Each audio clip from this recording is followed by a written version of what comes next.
We've all been talking about it. The U.S. dollar losing nearly 2% today, falling to its lowest level since mid-August. The Chartmaster has been calling for this move since late September. Let's bring in Carter Worth of Worth Charting. So everyone wants to know whether the dollar has peaked and we continue to see it move south. What do you think? Well, I mean, it's been the long-awaited thing. Dollar too strong, rates too high. When they break, the market can bounce. The market's bounce has happened, but the weak dollar and lower rates are ultimately bearish.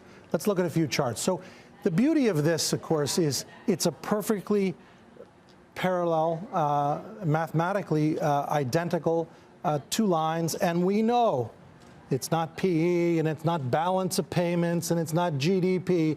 It is almost all technical, that the dollar literally is responding like a pinball machine perfectly to those channels. No fundamentals at all. And that's what it was. Now, of course, we're down here. This is the before. Let's look at the next chart.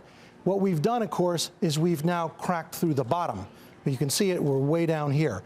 The question is, how much more to go? First of all, I do not think this is bullish. The market's interpreting this bullish. I think it's actually the opposite. But let's look at the next chart and try to figure out where from here. Now, I've gone back further. That was a one-year chart. This is a two-year chart. You'll notice that, again, which is quite remarkable, on a different time frame, it's the same sequencing.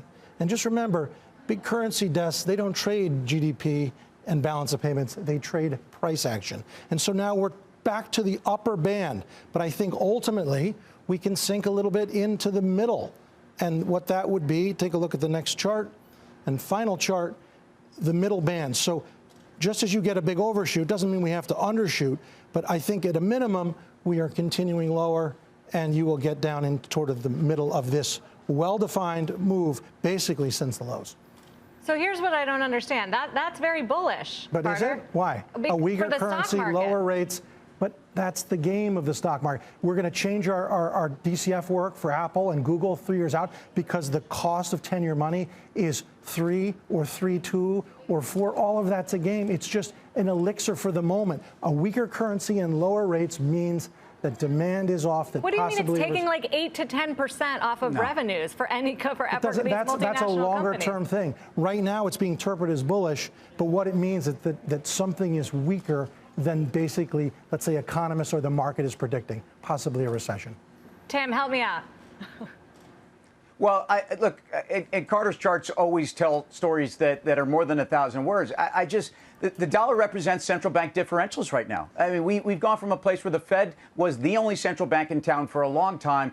Dixie goes to 113. Bank of Japan's been asleep at the switch. The move in the dollar is reflective of the ECB, which is 60% of the dollar index, stepping up their game. And clearly, we've had a Fed that's even told us in their last meeting. So to me, dollar and central bank differentials are really what's driving the dollar here. And ultimately, I do think it is constructive, especially if you think that the opposite is a lot of this is not just central bank differentials, but it has been safety. And so I agree with Carter. I'm not getting lost here in constant currency, dynamics, or in other words, what the FX impact was. I don't really care about that. I actually think longer term, these multinationals, I really care about their core business, and I'd rather look at, again, constant currency and strip out your FX. But I do think that the dollar move here is very important. I think it's very important both for sentiment. I think it's very important for a number of asset classes. I think it's giving you some sense that the extremity of this move is, and here I was the one saying it's not over yet, but I think the thrust of the Federal Reserve being so far out in front of every other central bank in the world is ending.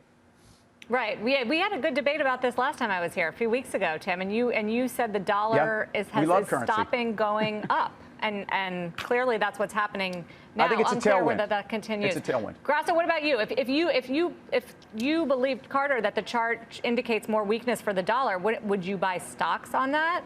Because it's a risk barometer, it's earnings indicator. There's a lot of headwinds that come from that strong dollar around the world.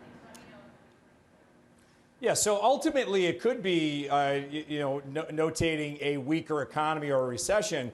But to your point, a stronger dollar and higher rates was weak for growth stocks and was weak for the overall market. So the inverse should be at least shorter term positive for risk assets, positive for growth. So I'd be a buyer of the market based on what Carter just said.